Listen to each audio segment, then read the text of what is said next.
संजय शर्मा भी हमारे साथ जुड़ गए हैं। आप इसको एक अच्छी पहल मानते हैं और क्या आप इसे मानते हैं संजय जी कि ये रोजगार देने का, लोगों को रोजगार देने का एक तरीका है? और पहले भी तो ये राजस्थान सरकार ने किया है, तो इस समय हल्ला गुल्ला क्यों? मुझे लगता है कि देश में प्रचार में कोई सबसे ज्यादा पैसा खर्च करने वाली सरकार है तो वो उत्तर प्रदेश सरकार है। आप दिल्ली में रहती हैं, दिल्ली में एयरपोर्ट से उतरेंगे और पूरे दिल्ली में घूमेंगे कुछ साल पहले तक, तो आपको लगेगा कि मोदी जी के भी इतने होर्डिंग नहीं है जितने होर्डिंग योगी जी के लगे हैं। दक्षिण के राज्यों में जहाँ पे हिंदी भी नहीं बोली जाती वहाँ पे भी योगी जी के, यूपी सरकार के होर्डिंग लगे हुए हैं। सवाल ये है कि आपको रोजगार देने के लिए कुछ और चीज नहीं मिली थी, उसमें शर्तें आपने लगाई है कि सरकार की तारीफें करो, सरकार के कसीदे पढ़ो तो हम तुमको पैसा देंगे। ये रिश्वत, सीधी सीधी रिश्वत है इन्फ्लुएंसर के लिए कि आपको अगर पैसा चाहिए तो आइए हमारी शान में कसीदे पढ़िए। मेरा मानना यह है कि सरकार के अपना एक सूचना विभाग होता है, हजारों करोड़ का बजट होता है। क्या वो बजट बेकार हो गया? क्या सूचना विभाग उत्तर प्रदेश का बेकार हो गया जो सक्षम नहीं है? आपको जरूरत क्यों पड़ रही है कि ऐसे कंटेंट बनाने वालों को तलाशें, उनसे कहें कि हमारा प्रचार करो? और उसमें सबसे बड़ी बात यह है नगमा जी, इसमें लिखा हुआ है कि जिनको उन्हीं परिस्थितियों में भुगतान किया जाएगा जब सुनिश्चित हो जाए कि विज्ञापन के अतिरिक्त अन्य जो भी कंटेंट पोस्ट किए जाएंगे वो उत्तर प्रदेश के सामाजिक, आध्यात्मिक, आर्थिक, सांस्कृतिक विषय पर आधारित हों और कंटेंट की रूपरेखा विषय के अनुरूप होना चाहिए, वरना पैसा नहीं मिलेगा। मतलब आप अकेला ये नहीं है कि आप उन्हीं के कंटेंट पे बात करें, मैं और आप बात कर रहे हैं, अगर ये मेरे यूट्यूब पे चला गया तो पैसा नहीं मिलेगा। सरकार के खिलाफ बोलना ही नहीं है पैसा लगो, तो तानाशाही का ये सीधा सीधा उदाहरण है कि हम पैसे बांटेंगे। लेकिन एक बात बताइए संजय जी, आप तो अखबार भी चलाते हैं और आप इतने बड़े यूट्यूबर हैं, प्रदेश के सबसे बड़े यूट्यूबर हैं, आपके इतने फॉलोअर्स हैं, तो क्या आपको अभी तक कुछ पैसे वैसे मिले? और वैसे भी तो दूसरे मीडियम जो होते हैं उसमें तो जैसा अभी हरीश चंद्र जी कह रहे थे कि एड्स तो पहले भी गवर्नमेंट देती हैं, ये एक नया मीडियम है तो नया तरीका है ऐड देने का। आप सरकार की तारीफ करेंगे, सरकार की बात करेंगे तो आपको पैसे मिलेंगे, जैसे अखबारों में मिलते हैं, जैसे टीवी में दिया जाता है जो एड्स देती है सरकार। ये उससे कैसे अलग लग रहा है आपको? नगमा जी, उत्तर प्रदेश का सबसे चर्चित, सबसे ज्यादा बिकने वाला 4 PM इवनिंग अखबार है। 7 सालों में मुझे 1 लाख रुपए का भी विज्ञापन नहीं मिला है। कारण यह है, मुझसे कहा गया, मैं तो ऑन आपके कैमरा पे ऑन रिकॉर्ड बोल रहा हूं, मुझसे अवनीश अवस्थी जी प्रमुख सचिव सूचना से मुझसे बुला के कहा, करोड़ों की बात कही मुझसे, हम तुम्हें 8-10 करोड़ रुपए देंगे, पहला पेज चेंज कर दो, सरकार के खिलाफ मत लिखो, हमसे करोड़ों रुपए लो।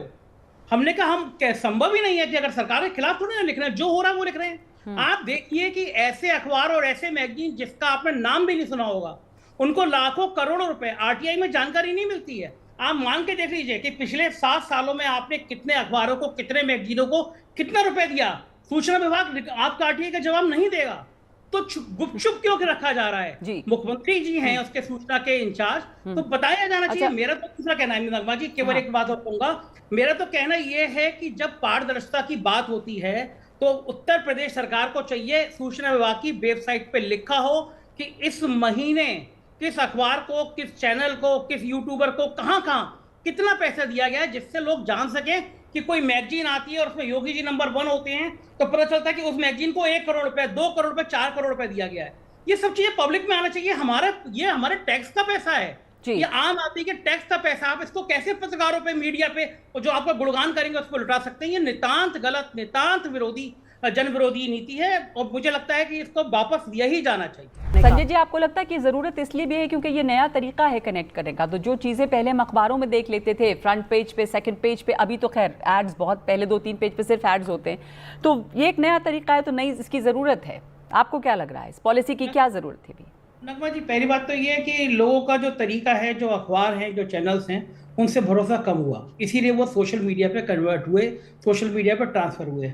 आपने कहा कि मुझसे पूछा था पहले सवाल में कि विज्ञापन की बात आई थी, तो त्यागी जी ने कहा शायद मुझे मिले ना हो विज्ञापन, तो हो सकता है ये सरकार की नीति है कि कौन जो तुमको हो पसंद वही बात करेंगे वाले स्टाइल में विज्ञापन मिलती हो। लेकिन दूसरी बात है नगमा जी, पिछले 8 महीनों से लगभग मैं हर महीने देश में सबसे ज्यादा व्यू वाला पॉलिटिकल कमेंटेटर बनाऊं, नंबर 1 पे हूँ। औसत निकाला जाए 8 महीने तो 30 करोड़ व्यू हर महीने मेरे यूट्यूब पे आते हैं, यानी 1 करोड़ लोग व्यू रोज देखते हैं। उत्तर प्रदेश का मैं सबसे बड़ा पॉलिटिकल कमेंटेटर हूँ यूट्यूब की दुनिया में, अखबार भी है मेरा। अब विज्ञापन तो छोड़ दीजिए, पिछले 7 सालों से मैं अकेला पत्रकार हूँ उत्तर प्रदेश का जिसको सचिवालय का पास तक नहीं दिया। इनको लगता है मैं सचिवालय में चला गया कौन सी खबर ले आऊंगा। अब बात में विषय पे आता हूँ। हाँ, शिवम जी ने कहा कि इनको, सुरेंद्र जी को शायद पॉलिसी के विषय में पता नहीं है, पॉलिसी मेरे हाथ में है। मैं पॉलिसी लेकर आऊंगा। इस पॉलिसी के बिंदु 5 में लिखा हुआ है, भुगतान उन्हीं परिस्थिति में किया जाएगा जब ये सुनिश्चित हो जाए कि जो विज्ञापन के अतिरिक्त अन्य जो भी कंटेंट है वो सरकार की गलत ढंग या गलत मंशा से प्रस्तुत तो नहीं करता। अब नगमा जी, मैं आपसे पूछ रहा हूं कि आपको विज्ञापन देना है उत्तर प्रदेश सरकार को, मेरा यूट्यूब का शो चल रहा है, आपने विज्ञापन आगे दे दिया, पीछे दे दिया, बीच में भी आपका विज्ञापन लगा देंगे। एनडीटीवी पे आप विज्ञापन इसी तरह लगाते हैं, आपने ब्रेक लिया, बीच में विज्ञापन लगा दिए, लेकिन एनडीटीवी पे कौन सी खबर पड़ी जाएगी ये तो वो विज्ञापन वाला तय नहीं करता है ना। नहीं। सरकार तो ये तय नहीं करती। अब वो कहने के इसके अलावा भी जो भी कंटेंट होंगे वो सरकार की मंशा के अनुरूप होंगे। इसी उत्तर प्रदेश में एनडीटीवी के एक बहादुर पत्रकार ने मिर्जापुर में खबर दिखाई थी कि नमक के साथ रोटी खा रहा था बच्चा जी। उस खबर से सरकार को संज्ञान लेना चाहिए था, लेकिन उस पत्रकार को जेल भेज दिया गया। योगी सरकार पार्ट 1 में देश में सबसे ज्यादा पत्रकारों पे एफआईआर कराई गई। अब नगमा जी मुझे बताइए कि उत्तर प्रदेश में 2 बड़े एक्सप्रेसवे बने, पूर्वांचल एक्सप्रेसवे बना, बुंदेलखंड एक्सप्रेसवे बना, दोनों का उद्घाटन प्रधानमंत्री ने किया। और पहले देश में पहली घटना होगी जैसे वहां शिवाजी की मूर्ति गिर गई, ऐसे यहाँ दोनों एक्सप्रेसवे 1.5 महीने में टूट गए। तो हम सवाल करेंगे नहीं करेंगे कि ये एक्सप्रेसवे बने अभी, ये भ्रष्टाचार का अड्डा है, ये टूट गए। तो हरीश जी सवाल उठा रहे हैं संजय जी कि अगर इस तरह की खबरें होती हैं, आप सरकार के पक्ष में लिखेंगे तो ये खबरें कौन छापेगा? लिखने की जरूरत है ये तो। देखिए, मैं एक बहुत पुरानी कहानी अपनी बताता हूँ। 2-2.5 साल पहले मैंने YouTube शुरू किया और आज मैं इन्फ्लुएंसर बना। 10 लाख 8.5 लाख सब्सक्राइबर हैं। लेकिन उससे पहले मैं एक लेखक था और मीडिया कर्मी था। मैंने एक टेलीविज़न की भाषा पुस्तक लिखी थी और उसे भारत सरकार का सबसे बड़ा पुरस्कार जो पत्रकारिता में है, भारतेंदु हरिश्चंद्र पुरस्कार मिला जी। ये घोषणा हुई थी फरवरी 2014 में, कांग्रेस की सरकार थी। और संयोग की बात है कि मेरी एक पुस्तक आई मोदी मंत्र, 2014 फरवरी की बात बता रहा हूँ। पुरस्कार की घोषणा हो गई थी कि मुझे मिलना है भारतेंदु हरिश्चंद्र पुरस्कार, लेकिन मेरा मोदी मंत्र पुस्तक आ गया तो कांग्रेस की सरकार ने मुझे वो अवार्ड नहीं दिया। मैं सिर्फ ये एग्जाम्पल इसलिए बता रहा हूँ कि कोई भी सरकार किसी को भी पैसे दे रही है। अब ये पार्टी की बात नहीं कह रहा, अगर पार्टी की आप आलोचना करते हैं और कार्रवाई होती है तो गलत है, मैं भाजपा की आलोचना कर सकता हूँ, लेकिन सरकार तो सरकार होती है, सरकार बदल सकती है, लेकिन नियम तो वही रहते हैं ना। संजय जी ने सवाल किया ना कि अगर पुल गिरते हैं, टूटते हैं, अगर कहीं किसी गांव में कोई नमक रोटी बच्चा खा रहा है, तो ये सवाल ये जो सब उठाते हैं अगर आप, हाँ। जो कि आज़ादी होनी चाहिए पत्रकारों को, तो अब जब इस तरह के सोशल मीडिया पे इंसेंटिवाइज किया जा रहा है सरकार के पक्ष में बोलने के लिए, क्या ये मुमकिन होगा? इस तरह का कोई काम करेगा तो उसके ऊपर सजा, उसको सजा नहीं, बिल्कुल आप आलोचना कर सकते हैं। और मुझे लगता है ये तो छूट भी इसलिए मिलती है कि भाजपा सरकार है। अगर सरकार बदल जाए तो मुझे नहीं लगता कि आप आलोचना। दीपक रंजन समाजवादी पार्टी के भी वो कुछ कहना चाह रहे हैं। देखिए ना, अच्छा हाँ, संजय जी को कह लेने दीजिए, वो जवाब देना चाह रहे हैं, उसके बाद दीपक रंजन में आपके पास। हाँ, बिंदु 5, इस पॉलिसी के बिंदु 5 और 1 में लिखा है स्पष्ट में कि आपके विज्ञापन के अलावा जो भी कंटेंट होगा, अगर वो सरकार के काम पे सवाल खड़ा है तो आपको भुगतान नहीं होगा। ये साबित कर रहा है कि उन्हें कुछ भी नहीं चाहिए। पुल टूट जाए, नमक रोटी की खबर पे पत्रकार जेल चले जाए, आप नहीं बोलेंगे।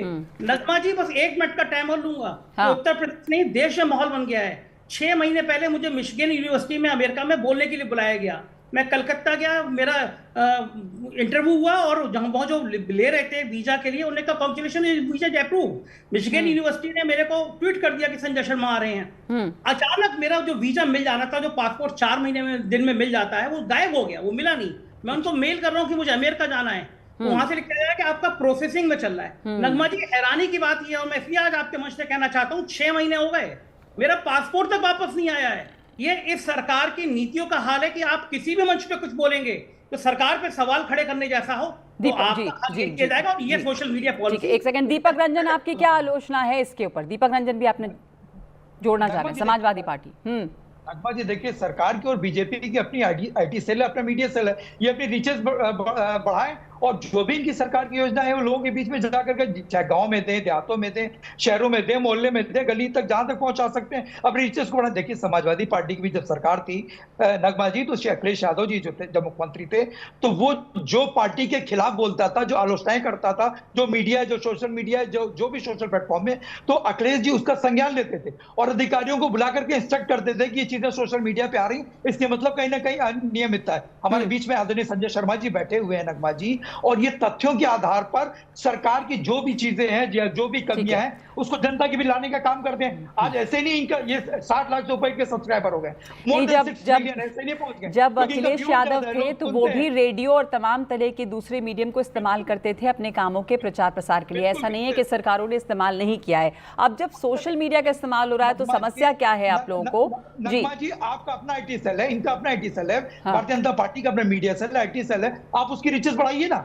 आप लोगों की तो पार्टी आरटी सेल की रीच बढ़ाए, अपने इंफॉर्मेशन विभाग की रीच बढ़ाए, आप लोग क्यों जनता को इस्तेमाल कर रहे हैं इसमें? आप लोगों की बात सुनी है, यहाँ पर शिवम त्यागी है मौजूद, शिवम इस पर जवाब देना चाहते हैं, सुन लीजिए पहले। संजय जी और समाजवादी मिलकर 4.5 मिनट बोले और अनइंटरप्टेड आपने उनको समय दिया, तो मैं भी सिर्फ आपसे इतना कहना चाहता हूँ। आप बात शुरू कीजिए, बोलिए। मैंने बातें शुरू करी, लेकिन अगर आप मुझे बोलने देंगे तो। Thank you. संजय जी ने कहा कि यहाँ पर जो है जिस तरह की स्थितियां बन रही हैं, पत्रकार ने, एक एनडीटीवी के पत्रकार ने नमक और रोटी की खबर दिखा दी तो सरकार ने उसको गिरफ्तार कर लिया। There is something called selective amnesia. जब ये हो जाता है ना तो इंसान सिर्फ वही चीजें देखता है जो वो देखना चाहता है। संजय जी को वो दिखाई नहीं दिया कि एक पत्रकार को जो है उठाकर मुंबई में खींच कर लेकर गए और आतंकवादियों की तरह उससे व्यवहार किया। कहां थे भाई संजय जी? जवाब नहीं है कि आपके पास? छोड़ दीजिए इसको। उत्तर प्रदेश में ही आकर यहां पर जो है एक दूसरे न्यूज चैनल के लिए 25 पुलिस वाले एक साथ आए और पत्रकार के घर में घुस गए, 2 घंटे लगे रहे, वो दिखाई दिया क्या आपको? इसके अलावा एक और न्यूज चैनल ऐसे ही कम से कम 5 तो मैं आपको यहां पर गिना दूंगा। सिर्फ न्यूज चैनल्स के नाम इसलिए नहीं ले रहा हूं क्योंकि आपको देखना नहीं है ना वो वाला साइड, आपको बस एक ही साइड दिखाई दी। अब एक और चीज पर आते हैं। इन्होंने कहा कि 0.5 का पॉइंट नंबर 1 वो आपको पढ़ देता हूं। उसमें सिर्फ इतना है, सूचना विभाग के digital media handles, page, channel account holder, संचालक, digital media influencers, content writer अथवा इससे संबंधित एजेंसी फर्म के स्वामी द्वारा विज्ञापन के देयक के साथ डिजिटल मीडिया एनालिटिक्स में ट्विटर द्वारा पोस्ट जनरेट होने वाली रिपोर्ट के साथ उसको पोस्ट किए गए कंटेंट की एनालिटिक्स भी उपलब्ध कराएंगे। इस आशय का शपथ पत्र भी प्रस्तुत करेंगे। उनके डिजिटल मीडिया हैंडल्स, चैनल में विज्ञापन प्रदर्शित या प्रसारित किया गया है। प्रस्तुत रिपोर्ट के साथ लिंक में भी किसी प्रकार का हेरफेर नहीं किया गया है। इसका अगला पॉइंट दूसरा भी है, नीचे पढ़ लेंगे। आज दूसरा भी पढ़ देता हूं आपके लिए, दूसरा भी पढ़ देता हूं। है दूसरा, रुक जाइए। भुगतान उन्हीं परिस्थितियों में किया जाएगा जबकि यह सुनिश्चित हो जाए कि विज्ञापनादेश के अतिरिक्त अन्य जो भी कंटेंट पोस्ट में किए गए हैं वे सामान्यतः उत्तर प्रदेश के सामाजिक, शासकीय, आध्यात्मिक, आर्थिक, सांस्कृतिक विषयों पर आधारित है। साथ ही उक्त कंटेंट की रूपरेखा विषय के अनुरूप होनी चाहिए। अब आप मुझे एक चीज बताइए, इसमें एंटी अगर कोई कंटेंट है तो काम है नहीं। अब आप सुन लीजिए, अब आप सुन लीजिए प्लीज। अब रुकिए ना, अब रुकिए ना। अरे क्या हो गया भाई? आपने जो पढ़ा है उसी के जवाब दे रहे हैं, सुन लीजिए उनका भी। आप वापस आ जाओगे। 4.5 मिनट सुना, वापस आ जाऊंगी, 4.5 मिनट में से 3 वापस आ जाऊंगी। शिवम जी एक सेकंड, क्या आपत्ति क्या है इसमें आपको संजय जी? पढ़ के इसके नगमा जी, इन्होंने पॉइंट 2 में आखिरी लाइन बदल दी। उसमें लिखा हुआ है भुगतान तभी होगा जब सरकार की योजनाओं को गलत मंशा से प्रस्तुत करता होगा।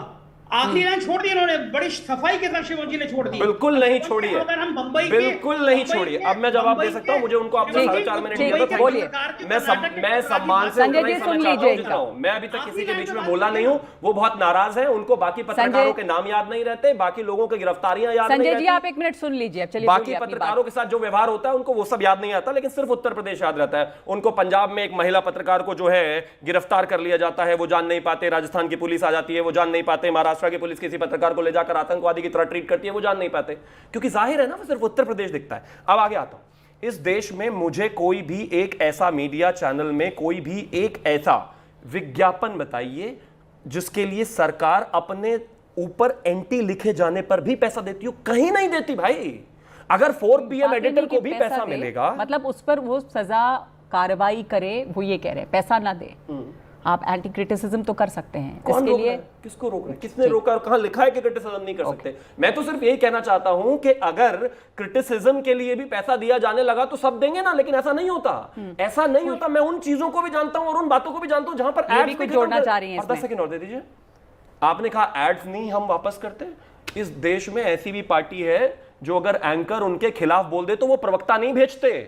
18 चैनल्स के एंकर्स को पॉइंट आउट करके कांग्रेस ने चिट्ठी निकाली हुई है इस देश में कि हम अपना प्रवक्ता नहीं भेजेंगे। मुझे भी याद है, देंगे आप अपना प्रवक्ता। मुझे भी याद है कि ये तमाम पॉलिटिकल पार्टीज करती हैं कि आपको उनके पक्ष में आप ना बोलें अगर तो पॉलिटिकल पार्टी अपने प्रवक्ता नहीं भेजती, और हम सब लोगों ने इसे झेला हुआ है। खुशबू जी आप बताइए। मैं अमेज्ड हूँ कि हम यहाँ पर सारे पॉलिटिकल पार्टीज के साथ में हैं। हम एक पॉलिसी की बात कर रहे हैं, जो एक स्टेट की पॉलिसी है, सरकार की पॉलिसी है, पर ये लोग अपने अपने पार्टी के बेनिफिट्स की बात कर रहे हैं। यहाँ पे बीजेपी या कांग्रेस या फिर समाजवादी पार्टी के पर्सनल एजेंडास की बात नहीं की जा रही है, या उनका पैसा किस तरीके से स्पेंड किया जा रहा है और उनकी क्या पॉलिसी, उस पर डिस्कशन नहीं हो रहा है। इस पे सरकार की पॉलिसी की बात हो रही है। बट हम सबको समझने की जरूरत है कि आई थिंक इन सारी पार्टीज में बहुत क्लियर है कि जब भी हम सरकार में आएंगे और हम जो भी पॉलिसी लाएंगे वो हम हमारे हित के लिए ला रहे हैं, या हमारे, आई एम सेइंग कि आप जिस तरीके से तीनों बात कर रहे हैं, आप पॉलिसी की बात नहीं कर रहे हैं, आप बात कर रहे हैं कैसे बेनिफिट्स हो रहे हैं और कैसे, I am sorry, I am saying ऐसा लग रहा है। हमारे पास 5 मिनट बचा है, I just want to put one more. Let me just add one more. I'm in favor of you. Don't worry. I'm in favor. If you are favor of people, I'm in favor of you. Light note, I am not saying favour में नहीं है, मैं बोल रहा हूं कि जो लोग सरकार में नहीं भी है ना, वो तब भी कोशिश करते हैं कि हम न्यूज़ चैनल्स का गला घोट दें। मैं इतना बोल रही हूँ कि बहुत सारे एंटी नेशनल स्टेट्स हैं वर्ल्ड में जो बहुत पैसा देकर इन्फ्लुएंसर्स के साथ में हमारे देश के खिलाफ चीजें डाल रहे हैं। तो अगर कोई पैसा डालकर सरकार पॉलिसीज को आगे बढ़ाने की कोशिश कर रही है, हमारे कल्चर को, हमारी संस्कृति को, एजुकेशन को बढ़ाने की बात कर रही है, तो आई थिंक हम सारी पार्टीज को एक साथ आना चाहिए और एक नेशनल पॉलिसी लेकर आनी चाहिए। बहुत महत्वपूर्ण आपने पॉइंट ये बात उठाया है, क्योंकि संजय जी मैं इससे अग्री करती हूँ, और आप लोग आखिरी 5 मिनट है, आप सब लोगों से एक लाइन इस पर चाहती हूँ कि ये देखा गया है, ये प्रूवन है और हम सब जानते हैं कि देश के बाहर भी इस तरह की गतिविधियां होती हैं, जब देश के लोगों को इस्तेमाल करके एंटी नेशनल गतिविधियों को प्रमोट भी किया जाता है। ऐसे में एक नेशनल पॉलिसी की ज़रूरत है कि हमारे अपने देश में जो हो रहा है वो लोगों के सामने सही तरीके से रखा जाए, बल्कि इसके ऊपर नेशनल पॉलिसी की बात की आपने। अब मैं आप सबसे एक लाइन आखिर में यही जानना चाहूँगी, संजय जी अगर आपसे शुरू करूँ कि इसमें मेन मुख्य आपत्ति क्या है और आप क्या बदलाव इसमें चाहेंगे अगर ये पॉलिसी बन गई है, अब ये कानून बन गया है तो? मुझे नगमा जी, मैंने कल की एक खबर पढ़ी थी, 3 लाख रुपए बकाया था किसान पे, उसने परिवार सहित आत्महत्या कर ली। क्या जरूरत है कि करोड़ों रुपया आप जनता का इस तरह अखबार पे और मीडिया पे, इन्फ्लुएंसर पे लुटा रहे हैं कि हमारी वाई करो? इस देश में करोड़ों लोगों को 2 वक्त का राशन नसीब नहीं हो रहा है, लोग भुखमरी के कगार पर हैं। आप उनके सरकार के, उनके टैक्स का पैसा, ये खून पसीने का पैसा आम आदमी का, ये मीडिया पे करोड़ों रुपए क्यों लुटाया जा रहा है? ये पैसा उन गरीबों को तो पहुंचाया जाना चाहिए जो स्ट्रेचर पे अपने मरीज को लेके जाते हैं, वहां पे स्ट्रेचर नहीं होते, जो गांव में सड़कें नहीं है, ठीक है जी, इनको लुटाना चाहिए ना। क्यों जनता का पैसा